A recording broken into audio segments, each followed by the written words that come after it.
Bonjour à tous, bienvenue dans ce nouvel épisode des Pieds dans les champs. Aujourd'hui, nous allons parler tournesol et nous allons à la rencontre de Julien Plantier qui va nous expliquer pourquoi et comment il améliore les performances économiques de sa rotation grâce au tournesol. Comme à chaque fois, je serai avec notre ingénieur de développement de Terre Innovia, Louis-Marie Allard, aujourd'hui, qui va nous livrer son analyse technique. On est parti, suivez-moi.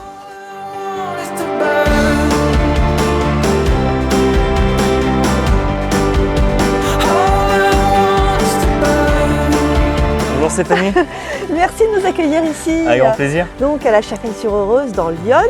On est au milieu de ton exploitation de 600 hectares. Tu cultives une centaine d'hectares de tournesol. Tout à fait. On va voir? On va voir. C'est juste à côté. Juste on y là. va. On est en Bourgogne. Le tournesol, c'est de plus en plus fréquent dans cette région. Alors qu'historiquement, on en voit beaucoup dans le sud-ouest. Pourquoi tu as choisi cette culture pour ton assolement? Justement parce que je suis originaire du sud-ouest, donc je connaissais la culture par là-bas. Et c'est une culture qui offre beaucoup de souplesse parce qu'elle a un cycle de végétation très court. Ouais. Et moi, ça m'arrangeait beaucoup par rapport à la surface que j'ai. Quels avantages tu vois dans le tournesol pour ton système de culture au global? C'est une culture qui permet de suppléer une culture qui va être défaillante parce qu'on peut l'implanter jusque très tard. Oui. Justement parce qu'elle a un cycle de végétation très court. Ouais. Et du coup, elle va permettre d'avoir les avantages d'un très bon précédent blé et le développement de la culture qui va suivre derrière. Alors Julien, par rapport au maïs et au colza, est-ce que le tournesol change ta stratégie de désherbage? Alors ça va avoir un gros avantage même en termes de souplesse parce que le tournesol est une culture qui peut s'implanter très tard. Ouais. Donc du coup, ça va nous permettre de jouer beaucoup plus avec les conditions climatiques en fonction des périodes sèches ou humides qu'on pourrait avoir au printemps ou ne pas avoir. Et du coup d'avoir vraiment beaucoup de temps pour, par exemple, réaliser des faux semis, plutôt que d'avoir à désherber en chimique de manière totale juste avant le semis, comme on peut être amené à le faire des fois quand on n'a pas les conditions. Et ça coupe le cycle des maladies? Et pour les cycles maladies, par contre, on a une bonne coupure. Le tournesol chez moi, du coup, est très sain parce qu'il y a peu d'autres maladies qui sont présentes dans les sols. Et ça permet aussi justement de couper par rapport à diverses maladies des cultures qu'on fait traditionnellement. Pour le tournesol, quelle est ta stratégie de désherbage? Tout à l'heure tu me disais que c'était simple. Si les conditions le permettent, on peut faire des faux semis avant. Donc essayer d'épuiser un peu le stock de graines qu'on va avoir dans le champ. C'est quoi l'avantage de faire du faux semis? Faire germer toutes les graines présentes dans le sol, le plus possible de graines présentes dans le sol. Plus on va pouvoir faire de faux semis, plus on assainira le sol. Et alors comment tu fais? Tu le pratiques quand? Et quelles sont les conditions optimales pour faire un faux semis? Et alors les conditions optimales, ça va être d'avoir un sol déjà qui ait de l'humidité, qui soit frais sans être trop frais. Donc il faut quelques pluies avant? Donc dans l'idéal, il faut avoir quelques pluies avant, ou au pire juste après. Un peu de chaleur quand même, donc un printemps doux sera beaucoup plus favorable au faux semis. À quelle période? Ça dépend des années. Là, typiquement, cette année, on a eu des conditions juste sorties d'hiver, où on a eu un hiver qui était très pluvieux. Donc on a pu juste sortie d'hiver faire quelques faux semis, où on a eu un petit coup de redoux. Et après, on est reparti au froid. Donc toute cette période fraîche qu'on a eue juste avant les semis ne nous a pas permis de refaire plus de travail. Donc le faux semis, c'est super avantageux. Ça permet d'éviter du désherbage chimique. Tout à fait.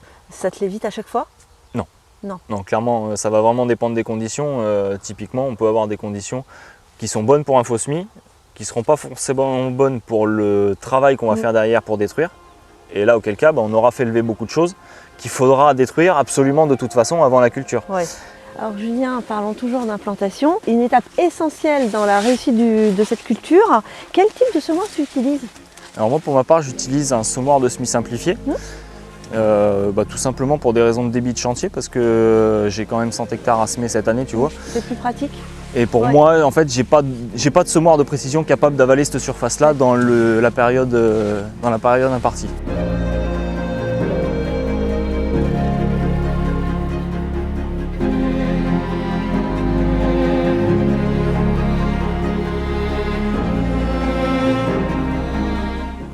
Suite au témoignage de Julien, nous pouvons revenir sur 3 points essentiels.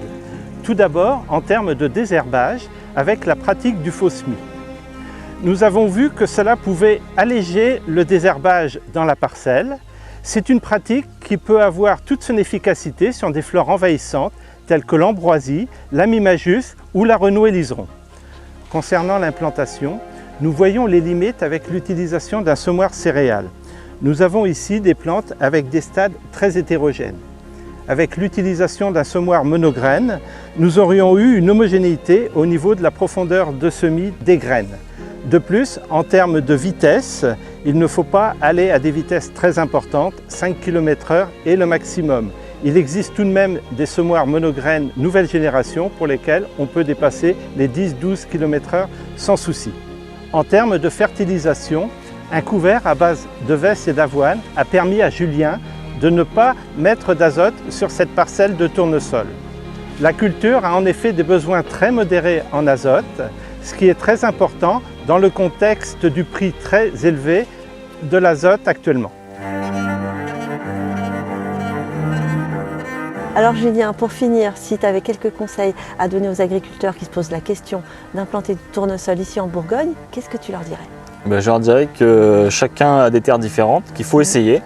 C'est une culture qui a beaucoup d'avantages et moi en tout cas j'y crois.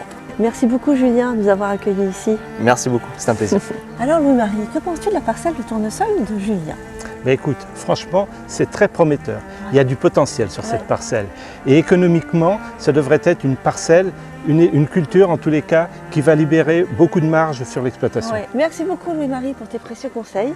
Merci à tous de nous avoir suivis pour cet épisode des Pieds dans les champs. Voilà, c'est fini. On espère que cet épisode vous a plu. N'oubliez pas de vous abonner à notre chaîne YouTube. Vous retrouverez tous les épisodes des Pieds dans les champs. En attendant, je vous retrouve dans une autre région, avec une autre culture, dans un autre champ. À très bientôt.